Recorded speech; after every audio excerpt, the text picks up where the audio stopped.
feel it now? I can feel Watch it. me now. Can you feel it now? Uh-oh, uh-oh.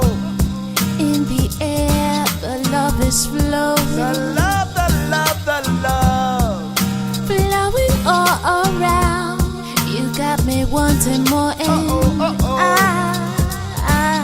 I can feel you calling. Can you feel it? I can feel it. Feel it. Can you feel it now? I can feel it. Yeah. Can you feel it? Love is in the air. It's flowing. Can you feel it now? My love, my love, my love. Jabba, jabba, jabba, da, day. Ba da da da da, do ba day. Jabba, jabba, jabba, do, ba, day. Ba da da da da, do ba day. Jabba, jabba, jabba, Da ba da ba da, jabba, jabba, jabba. do ba da ba da. Jabba, jabba, jabba, do, ba, day. Greetings, comrades. Karl Marx, in the Communist Manifesto, noted that the level of technology in bourgeois society will rise to such a level that it would allow workers to communicate across borders, nationalities, and long, far distances. So I hope that his prediction in this respect will help other workers to understand the conditions of the black colony in the United States. In the furtherance of this, I wrote a pamphlet called Catechism of a 21st Century Abolitionist. And I'm going to read it to you. Very few men in prison for economic crimes or even crimes of passion against the oppressor feel they are really guilty. George Jackson, Field Marshal of Prisons and General of the Black Panther Party. I'm suggesting we abolish the social functions of prisons. Comrade Angela Davis. Northwest Ordinance of 1787. There shall be neither slavery nor involuntary servitude in the said territory, otherwise than in punishment of crimes whereof the party shall have been duly convicted, provided always that any person escaping into the same, from whom labor or service is lawfully claimed in any one of the original states, such fugitive may be lawfully reclaimed and conveyed to the person claiming his or her labor or service as aforesaid. 13th Amendment to the U.S. Constitution of 1865. Article A. Neither slavery nor involuntary servitude shall exist in the United States except as a punishment for a crime whereof the party has been duly convicted. Universal Declaration of Human Rights of 1948. Article 4. No one shall be held in slavery or servitude. Slavery and the slave trade shall be prohibited in all their forms. What is slavery? Slavery is a system for the extraction of labor where the person enslaved is either uncompensated or remunerated at a rate below the standard or market exchange rate for the exact same labor. Slavery was a universal system of production that arose with the negation of primitive communal societies. It is the first stage of the capitalist order. How and why did slavery become a peculiar institution? Slavery was commonly imposed on those classes that lacked property or power. It was also inflicted as war booty on conquered peoples and prisoners of war. Slavery was also a levy for the repayment of debts or punishment for a crime.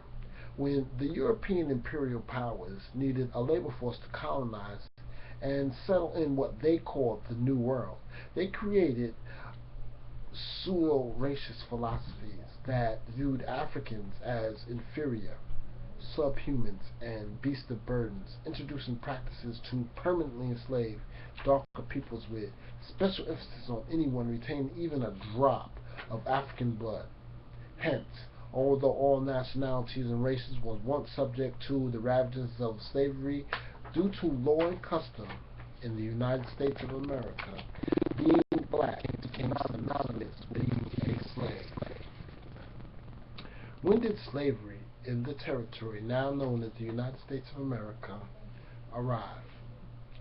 The arrival of the first Africanized slaves occurred with the colonization of the new territories now known as the United States of America on the first day of Black August, 1619, at Jamestown, Virginia. From the moment the Africanized slaves arrived into the new territories, they began to rebel by either challenging the contradictions of Christian culture or escaping into the wilderness, joining the native tribes, and waging incessant war against the racist colonizers. Is it true Africanized slaves were docile, accepting their fate? Emphatically, absolutely not.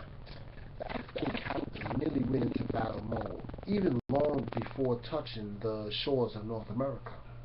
The majority died during the Middle Passage rather than suffer the indignity of slavery.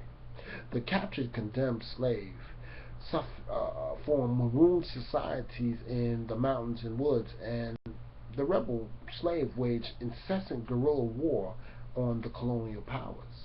But history says slaves were good Negroes for the master class, does it not?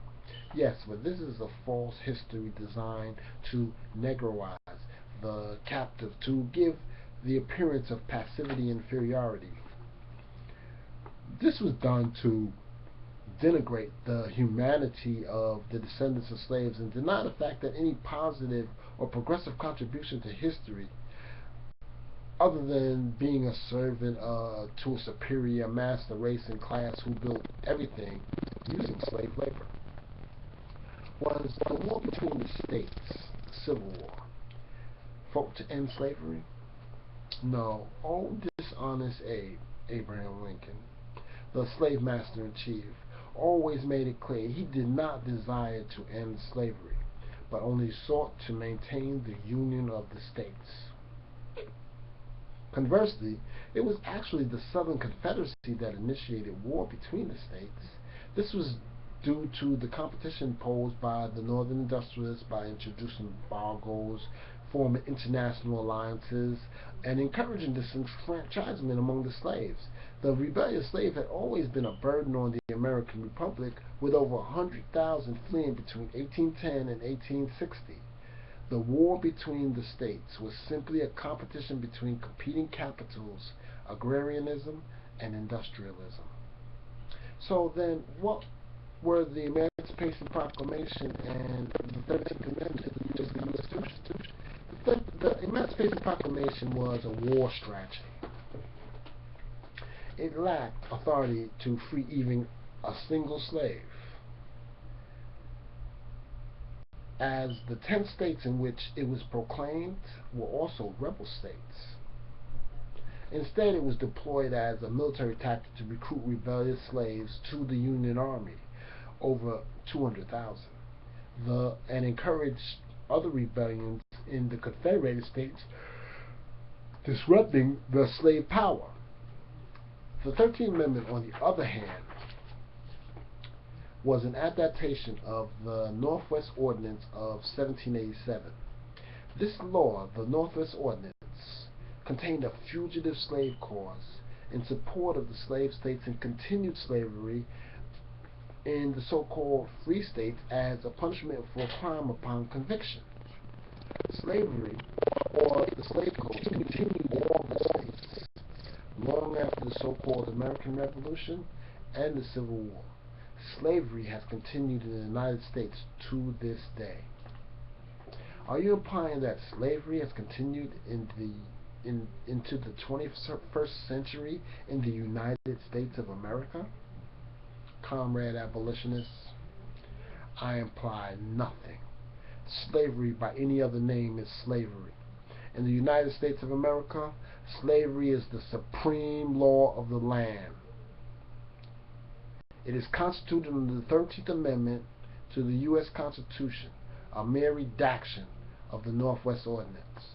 The 13th Amendment violates the Universal Declaration of Human Rights, which prohibits slavery in all of its forms. The prison slave industrial complex is a massive institution which is the chief instrument of repression in the United States. What then is the prison slave industrial complex? The prison slave industrial complex is a special institution of repression, control, and exploitation administered by the capitalist state.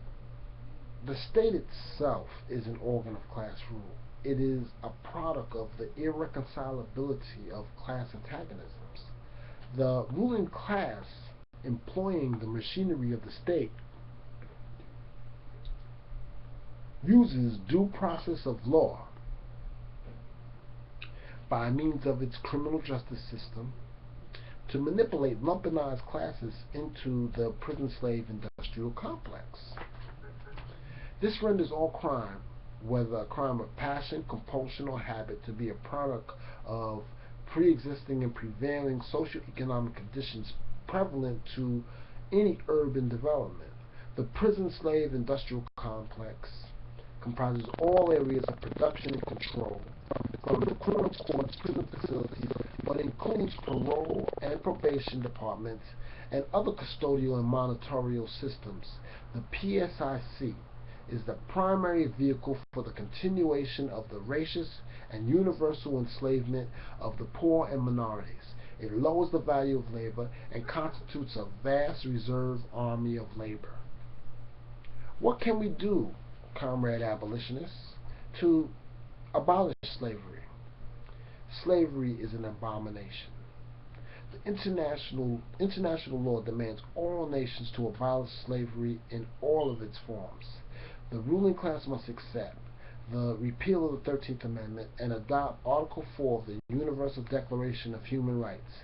It must end hypocritical, unjust policies and laws that enslave the poor, disenfranchised, minorities, immigrants, and other lumpenized groups.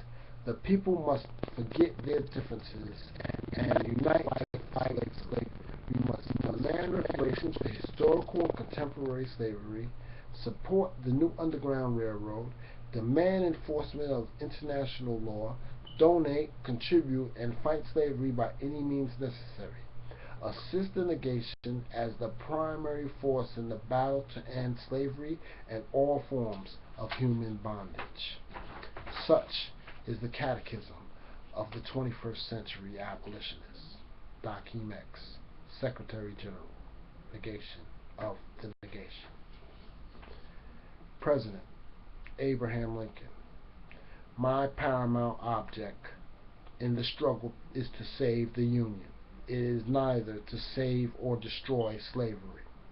If I could save the Union without freeing any slave, I would do it. And if I could save it by freeing all the slaves, I would do it. If I could save it by freeing some and leaving others alone, I would also do that. What I do about slavery and the colored race, I do because I believe it helps save the Union. Conductor General Harriet Tubman: I freed 1,000 slaves. I would have freed 1,000 more if they only knew they were slaves. Free the land, free the slaves. Socialism, communism, homeland, or death.